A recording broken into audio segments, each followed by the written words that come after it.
Hi everyone, it's me again. Squish Gang is present as per always, and today we're going to talk about YouTube contrarianism and the kind of climate that has developed in the recent years, I guess, post usually the adpocalypse, I would say. First things first, gonna do my housekeeping. If you want to skip all this, it's chaptered below. This semester is already chaotic, which is nice. I didn't realize that a semester doing my own research, tutoring, trying to get into grad school, making content, and actually going to class was going to be a lot.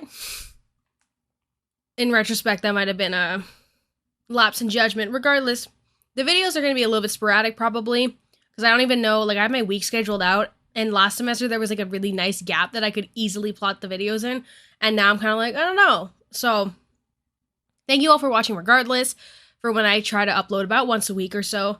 Like, comment, subscribe, or whatever if you want to. I'm neither here nor there about it, but like that'd be nice, I guess. It's good for the videos and stuff like that, so. Okie dokie. So for the topics of the video we're going to get into just some, I want to read some tweets to kind of build the environment that I'm trying to describe.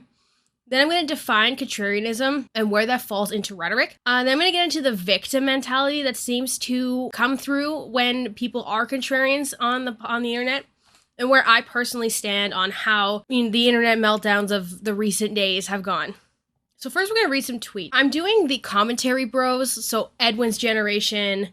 He goes, the guy who goes by Zaptai on Twitter. I used to watch his videos. I cannot remember his actual channel name for the life of me. Then there's Nicholas Diorio. I looked at Boblax's Twitter.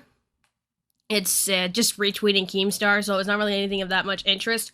So I decided not to include any of the tweets per se, but he's included in this sphere. And obviously Keemstar and whatever Phase, whatever the fuck, Phase, whatever, they have like the whole podcast. Like we know, we've been new, right? We've been new. So first I want to read, also I'm going to put the tweets up as well.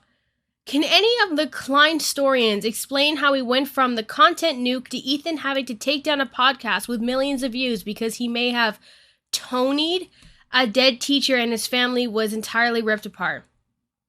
Well, you know that you're sparking something here. You know, because it's, first off, all the things about Keemstar had concrete evidence available online. So that's a start. Ethan literally describes in his statement, which I'll put up here. Obviously, I'm not going to read verbatim, because whatever, but he describes that it's due to a lack of proof that's tangible that he has available to him that he has to take it down. The Keemstar videos, the whole point of them was that he was able to gather a lot of receipts about the actions that Keemstar had that were poor. And like, it's to no one's surprise that Keemstar is not a very nice person. I feel like that's not really a, you don't have to be a scholar, an academic, like I always say, to like understand that like Keemstar not nice. Keemstar mean. Channels that cover makeup, beauty, art create the most poorly researched content on YouTube unapologetically. They are cyberbullies who moan about harassment and make over 50 videos on one creator. No one is claiming every other community is perfect, but right now, they're the worst. I mean, where many words have many meanings, especially made-up community jargon. But forgive me if I insta-block anyone at this point, anyone from this point on who is too stupid to catch on. I am the one making the points everyone else is echoing/responding to, so my definition is the only one that matters. I'll get into how rhetoric works, like, with the victim mentality and the contrarianism lower, but what I want to say is English's adaptation is a community adaptation. One person doesn't just say this word is the thing now, and everyone has to instantly comply. One person doesn't define the entire class of a certain definition. One person can come up with the word, and then over time it may develop, but one doesn't have like just rights over like a term that is not like related to a patent or a product, like let's say like something like a Swiffer, like the person who created has rights over, but a term like, I don't know, what's like clout,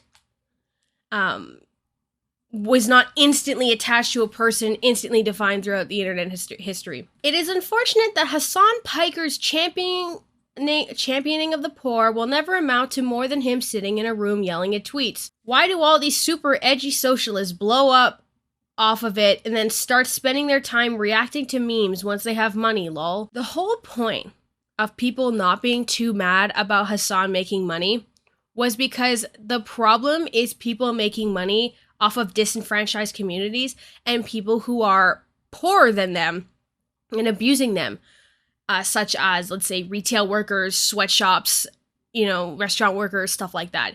Hassan sitting by himself, managing things mostly by himself, and then just doing the work like that and not disenfranchising anybody is the main argument. But of course, because you want to be different, you're just negating it entirely to the basic argument of socialists can't make money. Which, that's a common argument in philosophy, actually, that philosophers can't be rich because richness leads to an evil. However, there are philosophers such as Seneca that disagree with this, that say the root of evil falls to the person. And that's kind of how I see things. Obviously, there's a point, like, you can make a couple million before it really starts to kind of fall deep to other, systemic problems that exist. But obviously, like, things like billionaires shouldn't exist. But Hassan making money through internet content, which is literally what you do. I mean, tell me you're bitter without telling me you're bitter. I digress. You need to kind of step back here and think about the structures of socialism and the structures of how money works. And also the problem is you can't be a simple socialist in regards to like being able to easily distribute all your wealth in a capitalist society. Because what's he supposed to do? Be homeless? Then he can't make the money to redistribute. And he's housing his family? So, I mean, there's a capitalist argument of if you want to be socialist, you need to be poor. But then telling these people that are wealthy socialists that they have to redistribute all their wealth, even if they made it in a way that doesn't disenfranchise anybody, that's a whole economy issue, and then a whole other thing that I don't want to get into. I'm just trying to say that, like, Hassan having a couple million in net worth when he doesn't even use it to disenfranchise people is the least of your worries. I remember Bo Black saying, like, well, why would you want to tax people, rich people more, and make it harder for them? It's not hard for them, that's the point. And before one of you snips this clip of the video and then say, well, maybe you're going back on your Hassan thing. No. Hassan is allowed to make money, and he pays all the taxes for it. And a lot of rich people are like, I'd pay more taxes. Then you can move your income and your wealth and how much you spend and whatever around that and still be more than comfortable. That's the thing. These rich people are still too comfortable in comparison to the disparity below them. That's the problem. Oh boy. And then we get into Edwin. She calls tipster babe. No problem.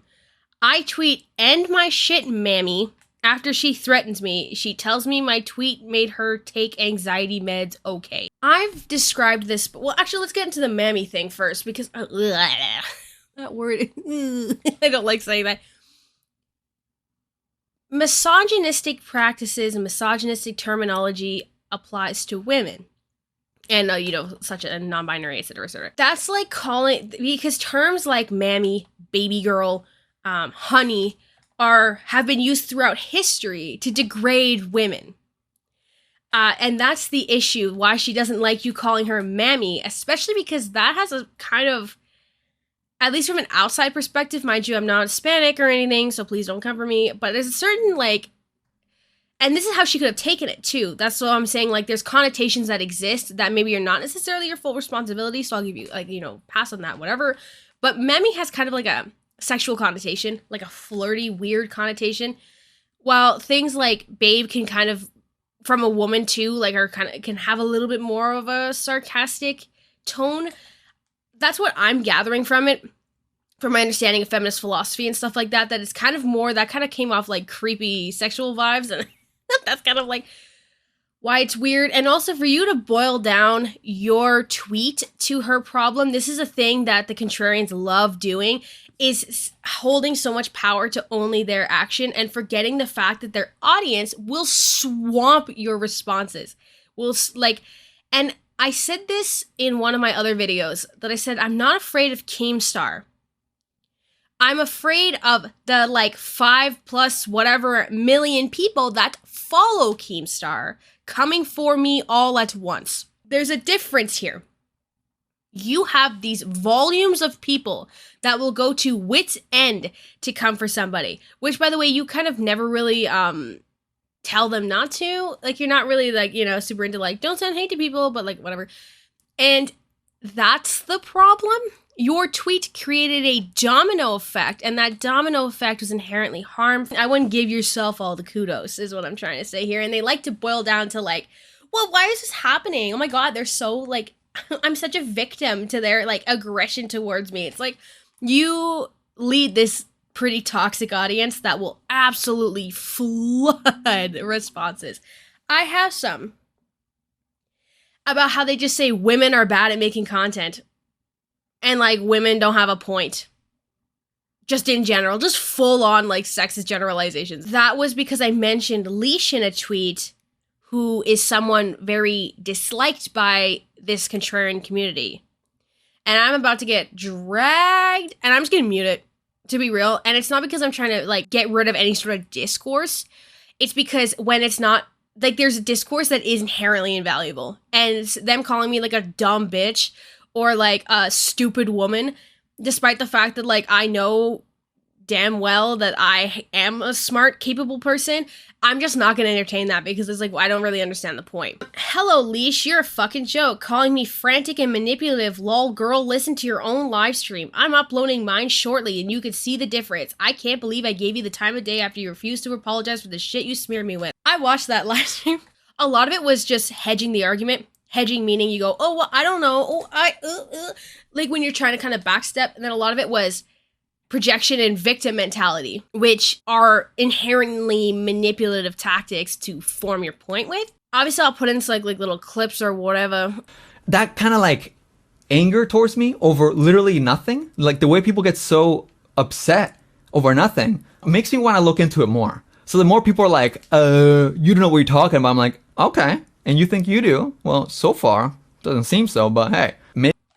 I'm saying that discourse is a public thing. So if people disagree with you, you're not a victim to disagreement. Especially if a lot of these people are bringing up like actual like arguments about things instead of just saying like you dumb and ugly lol. Like a lot of these audiences are. And then yeah, he just goes like I know people will say, oh, it's Trisha being Trisha again, but you gotta admit Ethan and Hila sound like supervillains in these texts.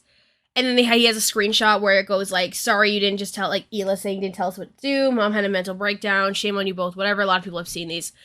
And someone made a point that said, this sounds like someone with a lawyer. And I was like, yeah, this sounds like a lot of complete, flat, direct rhetoric that is to make sure that there's no danced around point. And I think that kind of pertains more to that than just trying to be a supervillain. Whoa, those texts between H3 and the crew and Trisha, how did that shit spin out of control so fast? Anyone have info on the accusations against Moses? Because it's wild to see his sister and Ethan being so hell-bent on using it against Moses. What's interesting is this negates how hard it is to be in this position and how much there has to be to not believe your own family. Like, it gets, especially because, like, Hila seemed to really like her brothers and love her family. There's a complete disregard to what extent you had to have gone to feel this way and how hurt you have to be to feel this way. Instead of just being, it's this contrarian, it's like, I'm going to go against the clients because it's fun. Go against them because, like, that's, like, not the popular opinion. While not diving into anything besides circumstantial stuff, which I'll get into circumstantial evidence later. Oh, this is taking way longer than I thought. Let's define, part 2, let's define contrarianism. Contrarian as an adjective.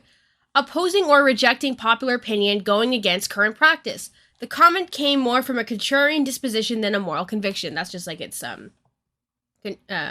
comparison. So I want to get into types of rhetoric that I find kind of fall into place with this. And this is when I was talking about the circumstantial evidence. This is what they tend to use, kind of picking at weird specifics and like timestamps and like things with Jesse Smiles, let's say, where they say that, well, how dare Jesse forgive Alex and not forgive Gabby Hanna? Apologized to me for it, but at a certain time, I just accepted that they were friends. So, like, you know, it's all I said was, dog, what? And then replies, some people in the mentions started coming in like, I didn't even mention Gabby Hanna in that, but people that hate Gabby Hanna sure were crawling in there. And I'm saying is, dog, what? Like, I'm sorry, but this should be confusing to any person, right? Because you're acting as if, like, talking to somebody that talks to someone that assaulted you is the worst thing in the world. Which, yes, objectively, it is bad, right? Now, it doesn't really make sense when your current best friend not only, like, talked to him after the case, but he lied to the internet about it, and then he moved in with him, and then he also collabed with him after the dude had the plea deal, which he was a character. First off, it's not your decision. You're going on pure comparison of circumstance, which if we go, the least ethical type of argument was that of circumstance, said Weaver. In this form of reasoning, a rhetor uses specific situation as the basis to make decision as to guide action. Weaver explained that this argument from circumstance is the least philosophical of all sources of argument, since theoretically it stops at the level of perception of the fact. So you're just looking at this pure, like, well, A was forgiven, but why isn't B forgiven?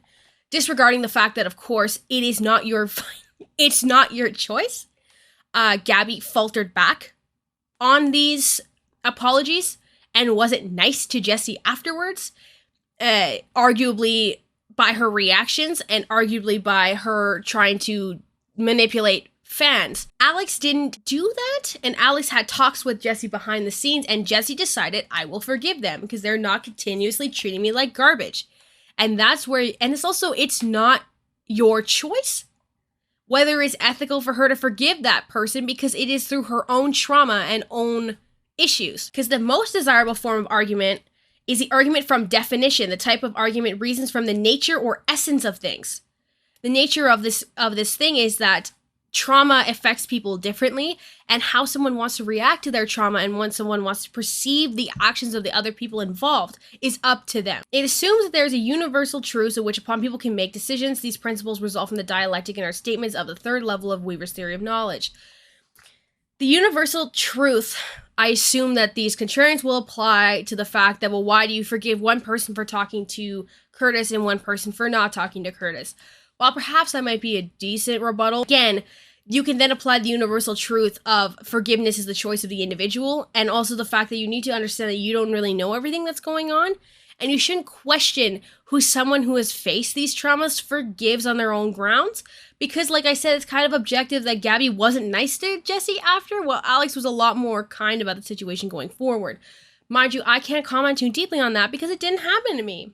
But I'm just kind of saying that these points that are being pulled by these logical commentary men who do so much research on their videos where they just screenshot tweets and then talk over them, which is what Zapti's like, Hassan makes money on it. I want to get into the victim mentality, which I saw a lot in Edwin's video, which was like, well, why are people being mad at me for telling the truth? Why are people mad at me for finding these receipts and when your truth is applying your perception on top of a situation that doesn't involve you? I'm starting to think that nobody actually knows the details of the Jesse and Gabby Hanna beef because people just regurgitate popular talking points, right? Because Angelica Oles here literally says she was associating with him, and if you guys think that that is a lie, or if Gabby Hanna's told you a different story, I will link Jessie Smell's thread where she has a phone call with Gabby Hanna about this. Which, again, I always want to reflect on what the opposing argument might be, and that's kind of why I keep flipping back and forth. Well, you might want to say that I'm doing that. Mind you, I have research of argument theory that I'm applying here. Objective, concrete things on a social and scientific aspect that are being applied here, and philosophical mostly, but let's talk about dialectic and rhetoric for a second. To determine truth, a rhetor must first engage in the process of the dialectic, which Weaver defines as a method of investigation whose object is the establishment of truth about doubtful propositions. This is what they're doing. Them, which I will grant them credit for, because when making all these claims without providing evidence is just blatant misinformation and overperception of your own opinions and things of the sort, which are not helpful at all. They do provide some sort of context and evidence. However, this is where the flip side happens, where the victim mentality will come in. So the more people are like, you don't know what you're talking about, I'm like, okay, and you think you do? Well, so far, doesn't seem so, but hey, maybe I'm wrong. Maybe I should be right, and maybe I will do more research to see if I can be right. So I tweeted, I swear it's these Gabby Hanna detractors that are going to lead me to end up doing a full-on documentary featuring everyone involved, getting to the damn bottom of it. Okay, maybe not Jen Dent. Dialectic may be able to convince an audience that something is true, but cannot move the audience to take action on the topic. So it's like, well, even if you find a way that you can convince people, you make people pro Gabby or whatever, you can't move them into your field. And assuming that there's just this like complete fundamental truth that they are the only ones that can provide because they're logical men, they're big dudes, big fucking commentary dicks, where they have this unfounded logical reasoning. I want to go back to the Nicholas Diorio tweet that says, nothing like a smart person that needs to remind everyone that they are smart. This is referencing, I believe, Hello Leash's tweet where she references that she went to MIT. All I'm going to say about that is I'm not going to let a bunch of 20-year-old dudes who are not that much older than me, like they're about my, like whatever. I have lots of friends that are their age. I'm not going to let them tell me that my hundreds of hours of reading, my hundreds of hours of papers, I've taken 30 classes, just in my undergrad alone. I have it's in English. I think it's called an associate's diploma. I went to school in Quebec. Quebec's French, for those of you who don't know. So it's called the Diplôme d'éducation collégiale. Okay, so diploma of college education in English, I believe. That's like a direct translation, but I think the English call it an associate's degree. Point is, just in the undergrad, after those 2 years of post-secondary alone, I've taken like 30 classes on this stuff. And I think I have gained knowledge as a result of this consistent effort in these fields. And I'm not going to let someone who just sits on their ass and reads tweets tell me that I don't know anything. And while education doesn't necessarily equate to direct intellect, it definitely helps. And I do think that I have my own, strong inclinations, and I am intelligent in my own right. And I prove my points through where they come as far as a fact of society, along with these tweets and screenshots, instead of just applying my opinion to internet discourse flat out. But that's kind of what they do, is they apply it flat out and then are confused when they can't move an audience. That's where you get into dialectic. While you might be able to convince some people that it's true, or you might give them doubt, you can't make them move. If they can shift into whatever direction that they want, and that's not beyond your power. I'm not here to convince people who like commentary bros, or like Keemstar, like FaZe Banks, like Edwin's Generation, like Nicholas Diorio, like Bo Blacks, like the guy who goes by Zaptai, but his channel's called something else. The fact that I forgot to write it down is very bad of me. I apologize. I'm not here to convince you not to like them. I'm not here to convince you that they are necessarily like bad people. I'm not here to convince you that I'm inherently a better person or inherently make better content. I'm here to convince you, or not even necessarily convince, just to describe the fact that there's an issue regarding how they treat other commentary creators, especially when it tends to fall to women a lot. Weird. And how I kind of see that from a perspective of commenting on it from my rhetoric, philosophy, English knowledge perspective. And that's all I'm here for. So when we look into rhetoric and identity, it says another common thread through this chapter has been that rhetoric shapes how we see ourselves, others, and the world in which we live. And this is how they see themselves by the type of rhetoric that they use that is super receipt-based. They think of themselves as these objective, logical creators. Despite the fact that, like I said, there's no concrete application outside of pure opinion applied to screenshots. This is a significant part of the general semantics of theory, was to create to use one's language that they closely mirrored in the world in which they live, and importantly, the psychology of the individual in that world. For them, the question of what it means to be human is inextricably tied to the rhetoric in which we use, and that ethics are shaped implicitly by the ways that language is used. So this hard-hitting, some very aggressive, a lot of pretty heavy aggressive tones from people like the tweets kind of have that tonality from people like Nicholas Diorio and stuff like that, and then Keemstar's screamy Twitter rants. This application of language will shape how people are kind of viewed from the outside perspective, and how the rhetoric will fall. So if they're creating this strong, logical, forceful rhetoric, and there's no way that they're wrong, that's why I have the issue of the fact that they play victim to the fact that people don't like it, despite the fact that the whole point of the dialectic, which is what they're participating in, is that the audience cannot necessarily be fully swayed. Just like, they can't just be thrown in. And that's an unrealistic expectation to have, in all honesty, which is why I've never kind of just sat here and assumed that my opinion will sway or convince somebody. Because while my rhetoric is, the whole point of the rhetoric is to attempt such a thing, rhetoric also holds the expectation that that's not necessarily going to happen. But the fact that they're on this like attack of people who don't agree with them, which is not how I perceive things. That's not how I really go about things either. But I do, there's some tweets where I'm like I'll like tweets like Gabby Hanna sucks, lol. It's like, that's my opinion. But I'm not gonna go into the threads of people who have different perceptions and go, oh, you suck. If you're attacking me, I might be like, lol, you're edgy.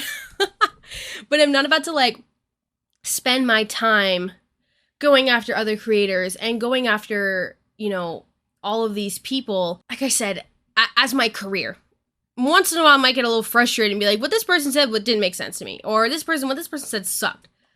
But that's kind of the extent of my reach, because like I said, I understand that the dialectic, what you participate in your discourse, I shouldn't expect a sway. And to attack people that don't comply to this sway is not logical.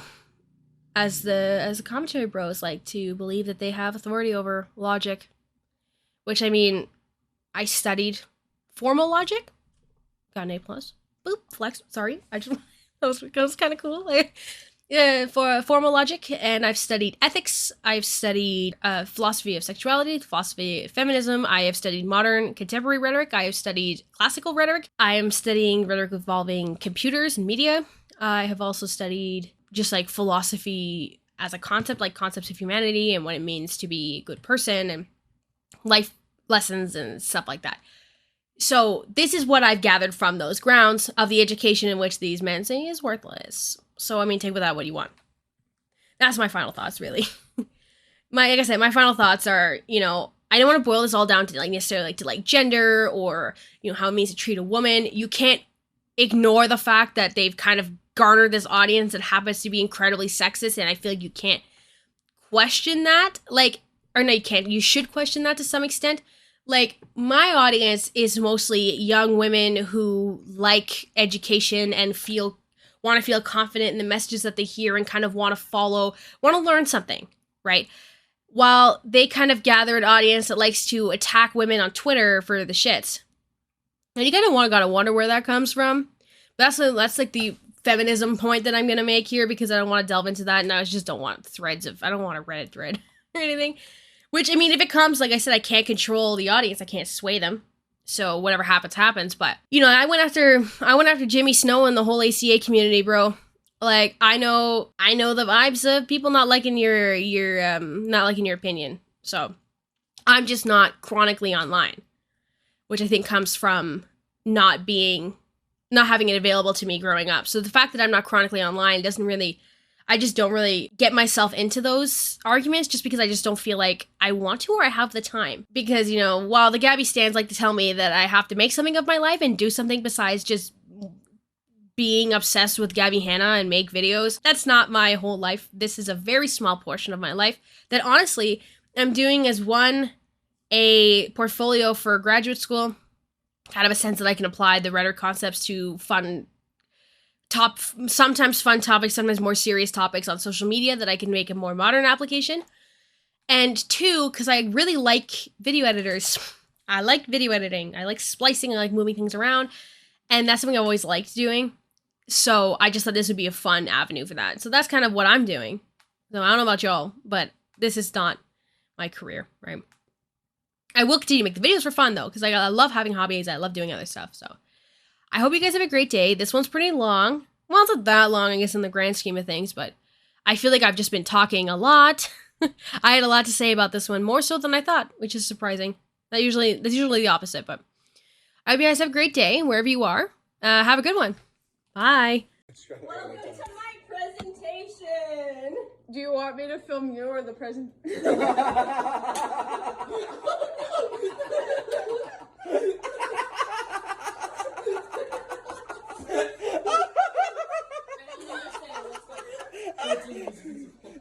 They're serious.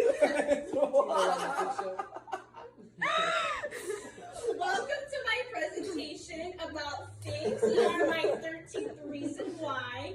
By me.